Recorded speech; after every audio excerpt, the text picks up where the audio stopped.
It's never been my goal is this race. It's always been my goal is to get better at running. A lot of my running career has been never really thinking about being a pro, to be honest. In fact, a lot of it was actually never really thinking about being an elite. It was still, how can I be the best I can?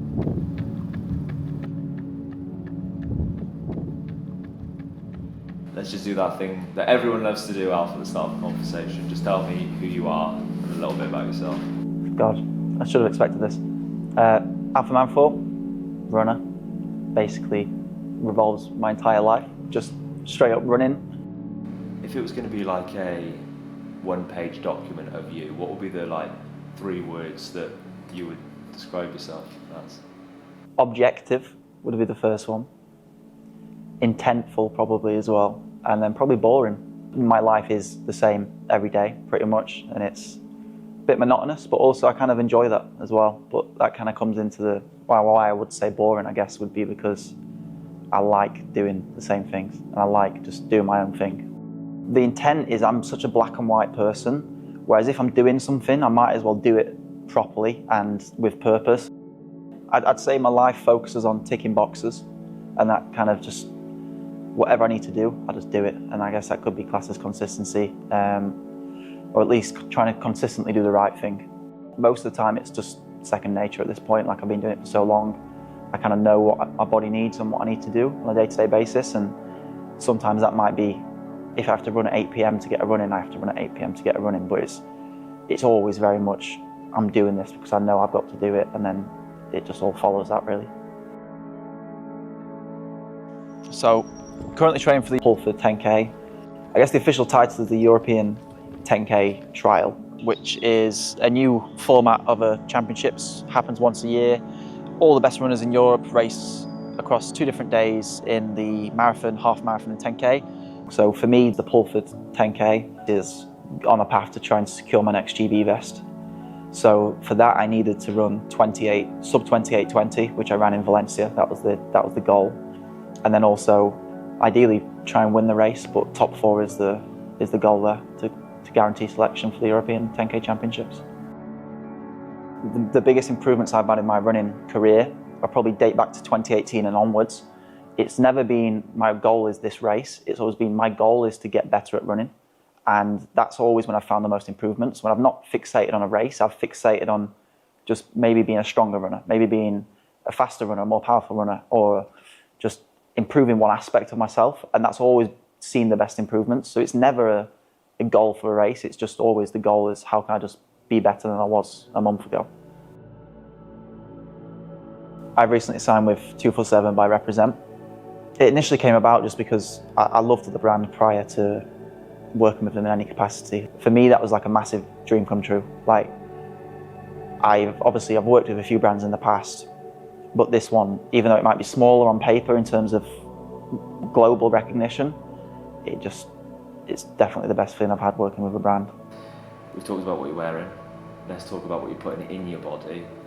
Tell us about that relationship. Who is it with and how's that come about?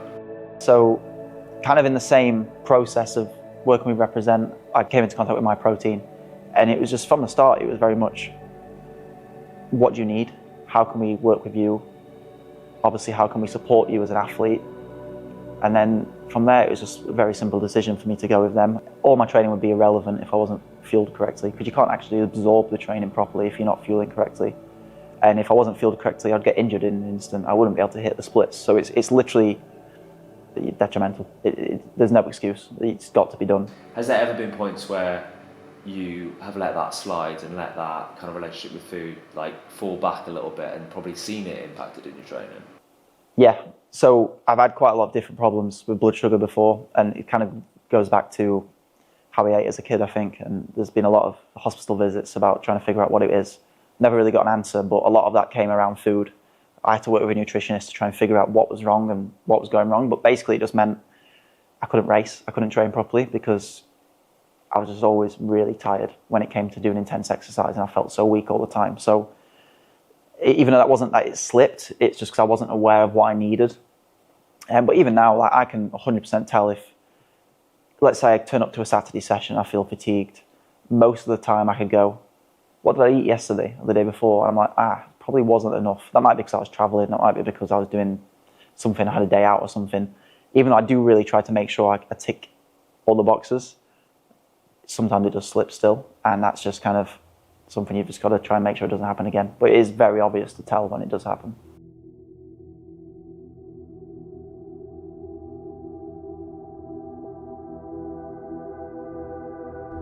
Cool. So, what have we got today then?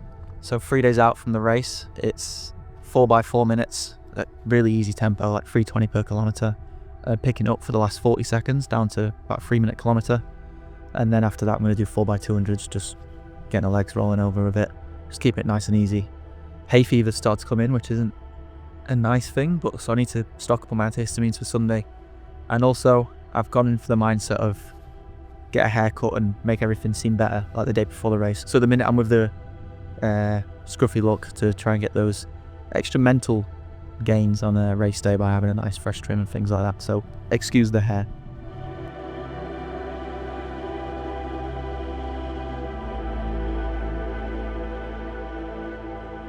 How much does things like that mean to you? Getting those GB vests, going to championships, racing in these big races? I actually can't explain it, because when we were talking before, you know, there's some opportunities that I have to turn down to try and pursue this GB vest, which from a point of view in terms of what maybe I want to look back on in life, I'd go, well, that was a really cool experience, what I'm going to have to miss out on. Whereas a GB vest, having this GB vest will mean I have to pay money to race because of the current setup of the sport. I'll have to pay to race. After the race, unless I medal, I probably won't get anything out of it whatsoever. But for some reason, the pursuit of that GB vest trumps absolutely everything else for me.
So, third place in 28:56, which is my second fastest time ever. In fact, I think it's my third fastest time if I count the last 10k of a half marathon, which is a bit depressing to think about. 44 seconds slower than my PB from Valencia 10k. It's not as fast as Valencia 10k, but third place should qualify me for the European Championships in 2 weeks' time, which is the whole point of this race today. So that was a good thing out of it anyway. So what do you take from today leading into Euros? So for me, it was like, I just need to come top four. I would have loved to have won. I'd have loved to have won, but that wasn't to be. So then it was like, okay, how can I manage this race well enough to come third or fourth or second? And I thought that would be best to drop off a bit because I was starting to struggle, and then just kind of cruise in. And I just kept on checking back to see how I was doing from the people behind, and they didn't seem to be getting any closer. In fact, we still broke away a bit on the second half. So that was just trying to maintain that, not go over the edge where I just completely fell off a cliff, and just try and hold on a bit, and that's what I did. Does it almost feel good that today wasn't the perfect race with the Europeans coming up? You almost don't want the perfect race here today. The perfect race wants to be at Euros, right? Yeah, to be fair, I guess if I ran brilliant today and then ran like this at Europeans, I'd be gutted that I couldn't do it the other way around. So maybe it's a good sign that I haven't peaked yet. So maybe I'm carrying a bit more fatiguing from training, and well, that's what I'm going to tell myself anyway, to give me a bit of hope for the Europeans, and then hopefully I can carry on sharpening, cutting down, and then have a good race at Euros. I had a lot of years where I didn't back myself and felt like I didn't belong in races. And then one day, when I wasn't actually fully aware of how fit I was like, I'm just going to race for the win today, because it was like I'd been training really badly for a long time and racing really badly because I was chasing times. And then one day I was just like, it's a bit of a lower key race, I'm just going to try and race for the win. And I did win, and I ran faster than I'd ran for the last 4 months. So from then, in my head, it's like, you've just always got to back yourself from then, and it's always create a race for yourself to win. That might be winning the race. For me, that's kind of the goal in a lot of these races now, but even if I was in Valencia, for example, I was like, how can I win my group? It was never about the time, it was just back yourself to win the race you've made within your head. And you get a massive psychological boost. If you didn't back yourself, it'd literally be pointless trying to race if you're not backing yourself, because you'd run so much worse. The 2028 Olympics is a goal for me, and maybe the 2032 Olympics or the 2036 Olympics. Marathon kind of has quite a big longevity in that, so I would be lying if I said I don't want to try and get an Olympic vest in 2028 in the marathon in LA. But for me, it's kind of creating a running career what I want to look back on and be happy with. And that isn't all just performance pursuits. That might be doing things like Moab at some point. I might be doing things like the Speed Project, things like that. I just want to look back and be happy and satisfied with what I've done. And obviously for most of my career, that has just been be the best version of yourself you can be in running. Whereas now, because I've made a jump in performance, the vests kind of play a bit more of a bigger part in it. So I'd always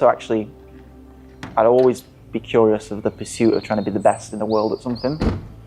So to try and target that would be at some point as well. So at the minute, that would maybe look at something like a Moab down the line, or I'm actually looking at the 100k world record to try and attack that at some point. I've not actually voiced that on camera before actually, but there's something about trying to be the best in the world at something would really mean something. To be honest, I don't think I'll ever get to a point where I'm satisfied, because as soon as you reach one goal, you're always thinking of the next thing. And that might not always be trying to improve in the sport, because let's say, I mean, this is never going to happen. If I won an Olympic gold medal, there's nothing better than that in the sport. But I 100% would have something that I wanted to do, and that kind of relates back to after running. I'm sure there'll be something else that I want to do, because it's just about the pursuit of just getting better. Like, that's literally my number one goal, is always to just improve myself, and it's away from the performance. So that kind of always makes it a bit easier to keep discipline and I guess stay motivated, because I'm never really satisfied, and that's always quite a nice feeling, because I'd hate the day that I'm just happy and not hungry anymore, because I feel at that point I wouldn't have much to give. So it's always nice to be able to have something to keep going.